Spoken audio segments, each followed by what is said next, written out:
Balik lagi di Diary Bapakmu, episode 3. Masih di hari yang sama, 3 Februari 2021. Sekarang Bapak mau lanjutin part 2-nya. Kenapa dipisahin jadi 2 part? Ya karena biar Bapak dapat AdSense yang lebih.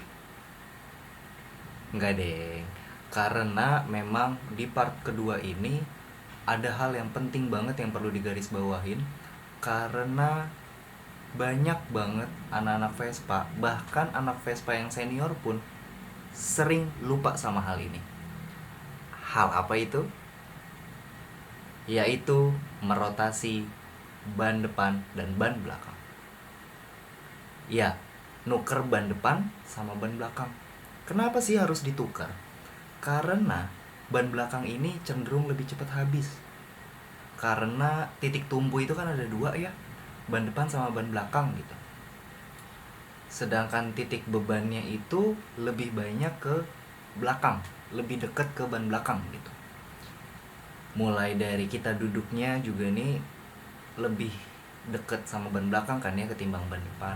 Terus mesin ada di belakang. Terus belum lagi kalau kamu punya pacar nanti kamu boncengin. Belum lagi kamu punya temen yang jadi beban temen ya kan, atau beban tetangga. Kerjaannya nebeng mulu, tiap hari nebeng, pergi sekolah nebeng, pulang sekolah nebeng, nongkrong nebeng, rokok minta, korek dibawa pulang. Nah itu tuh kayak gitu ya kan. Jadi ban belakang itu cenderung cepet habis ketimbang ban depan. Nah perlu dirotasi biar apa? Biar nanti mereka habisnya tuh barengan. Jadi nanti ketika 1,5 tahun pemakaian kamu ganti langsung dua-duanya. Loh kenapa ganti dua-duanya kalau bisa satu doang? Emang kalau misalkan satu doang lebih murah, tapi itu nggak dianjurin. Kenapa? Karena gripnya antara ban yang 100% sama yang udah 60% atau kurang dari itu udah beda banget.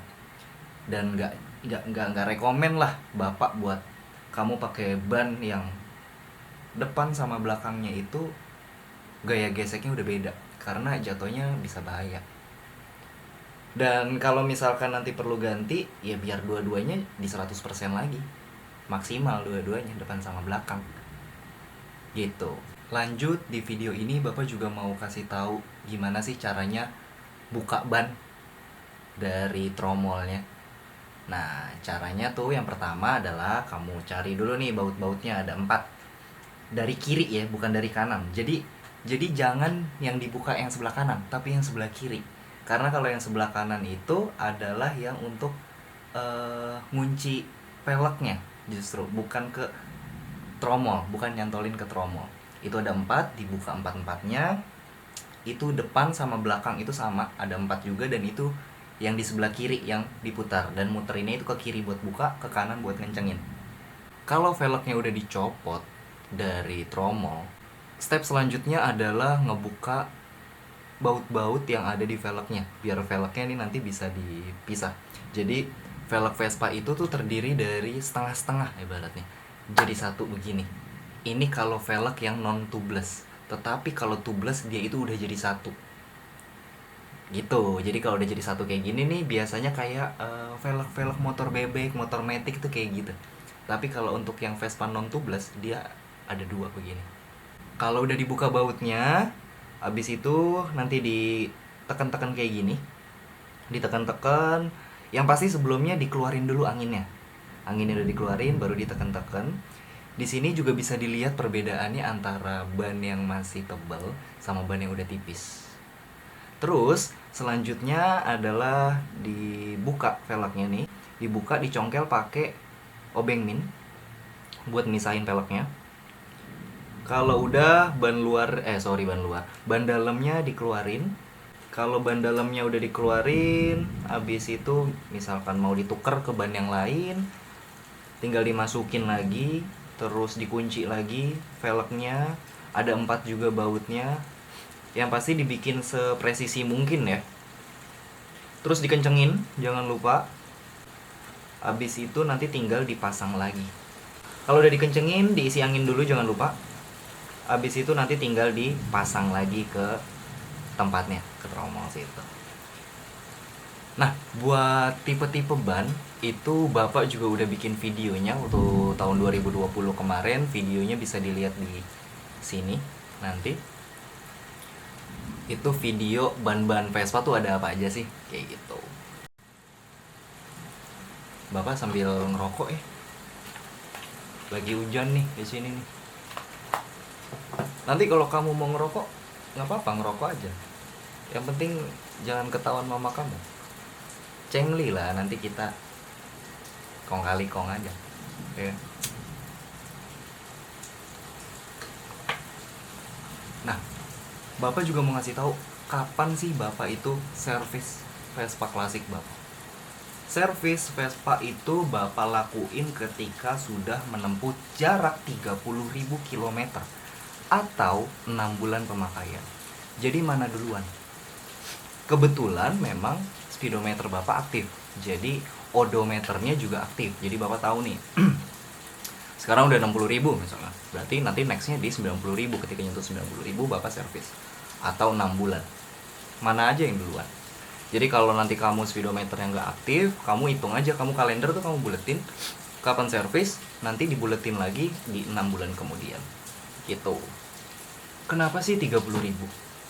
Karena Bapak pernah di 20.000. Waktu itu pas dicek, ya akhirnya kayak karbu masih oke, bersih-bersih aja. Seher juga nggak sehitam itu gitu. Oli masih ya kental sih kental, tapi warnanya tuh nggak yang hitam gitu, yang nggak perlu diganti banget lah.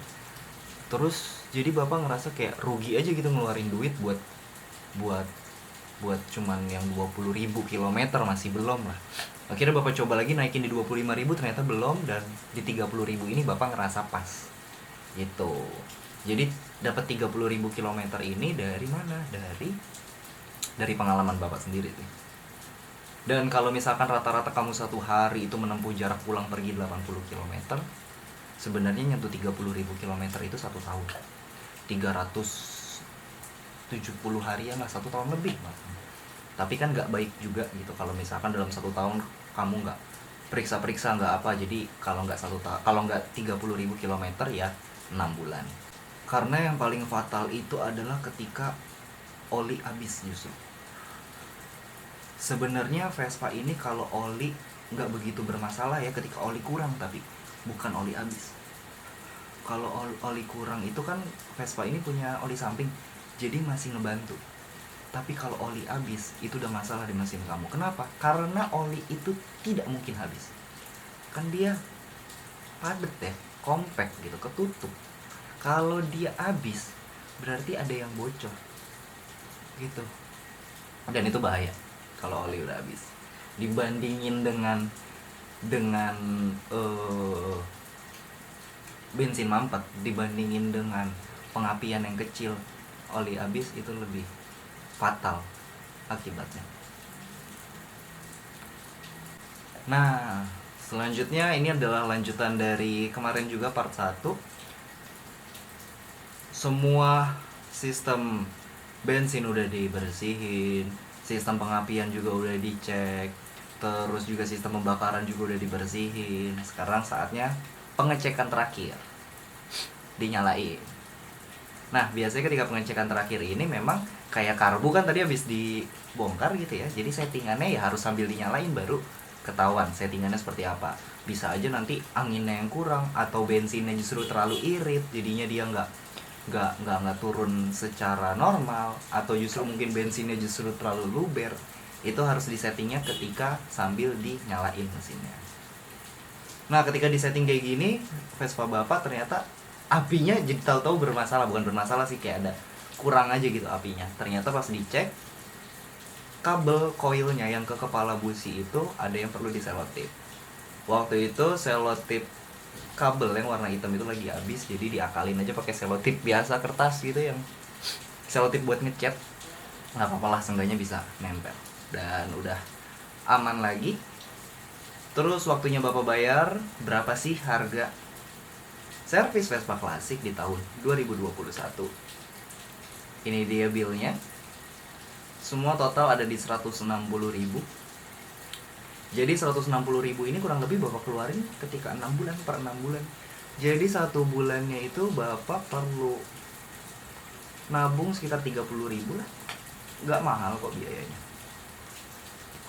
murah.